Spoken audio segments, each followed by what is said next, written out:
हाँ जी मैडम, बताइए। आपने कहा था कि आना ही पड़ेगा मीटिंग में। जी मैम, आपने एकदम सही सुना। ओके मैडम, तो मैं तो आ गई पेरेंट्स टीचर मीटिंग में। अब बताइए इसका क्या रिपोर्ट है। इसके ना केवल पासिंग मार्क्स ही आए हैं, या फिर आप ये समझ लीजिए हमने ना आपकी बेटी को फेल होने से बचा लिया। लेकिन मैम, इसके इतने कम मार्क्स कैसे आए हैं? आप मुझसे पूछ रहे हो कम मार्क्स क्यों आए हैं इसके?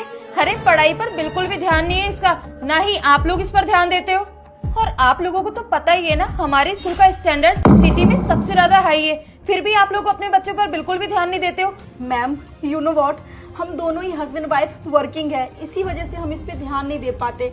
अब आप आज ही देख लो ना, आज तो मैं आ गई इस पेरेंट्स मीटिंग में, बट वो नहीं आ पाए।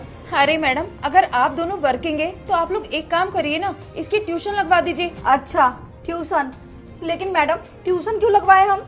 अरे मैम, ट्यूशन इसलिए जाने के लिए बोल रही हूँ मैं आपके बच्चे को, क्योंकि आप दोनों हस्बैंड वाइफ के पास तो टाइम ही नहीं है अपने बच्चे के लिए। बेटा, आप क्लास में जाओ। मैडम, आप मुझे एक बात बताइए, अगर मुझे अपनी बेटी को ट्यूशन से ही एजुकेट करना होता तो मैं इतने बड़े स्कूल में अपनी बेटी का एडमिशन ही क्यों करवाती? व्हाट? आपके बोलने का मतलब क्या है मैम?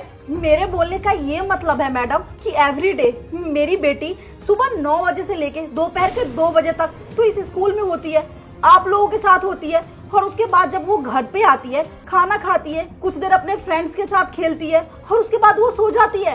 और वो इतनी छोटी बच्ची उसके बाद क्या ही कर लेगी मैडम? अरे 5 से 6 घंटे तो वो आप लोगों के साथ होती है। 5 से 6 घंटे में जब आप उसे नहीं पढ़ा पाते तो 1 घंटे मैं उसको दे दूंगी, या वो 1 घंटे ट्यूशन पढ़ लेगी, तो क्या ही नॉलेज मिल जाएगा उसे। अरे मैडम, मेरा वो मतलब नहीं था। अरे आपका क्या मतलब है ना मैडम, मैं अच्छे से समझ रही हूँ। और आपने क्या कहा था कि आप जॉब करते हो, जॉब मत करो वरना अपने बच्चों पे ध्यान नहीं दे पाओगे। एक बात बताओ मुझे, अगर हम जॉब नहीं करेंगे तो अपने बच्चे की फीस कहाँ से देंगे आपको? और मुझे तो मैम आप लोगों की एक बात बिल्कुल समझ में नहीं आती, जब सारा कुछ स्कूल से लेना है, फूड, यूनिफॉर्म, बुक्स, स्टेशनरी, फिर उसके बाद भी आप बोल रहे हो कि कोचिंग बाहर से। क्यों? इतना कुछ करने के बाद हम क्यों करवाए पढ़ाई बाहर से? अरे क्यों लगवाया उसका ट्यूशन? इतना सुनने के बाद आपको कुछ ना कुछ तो एहसास हुआ ही होगा। और देखिए मैडम, मैं ना आपको साफ बता दूं कि मैं अपनी बेटी को कहीं एडमिशन नहीं दिलवाने वाली। और मैडम, जब मैं आपको लाखों रुपए फीस दे रही हूँ तब मैं अपनी बेटी को बाहर ट्यूशन क्यों भेजूंगी?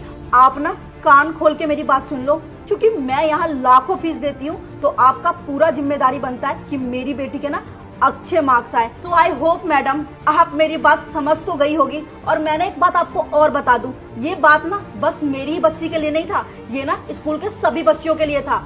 ओके देन, चलती हूँ मैं। मिलते हैं नेक्स्ट पीटीएम में।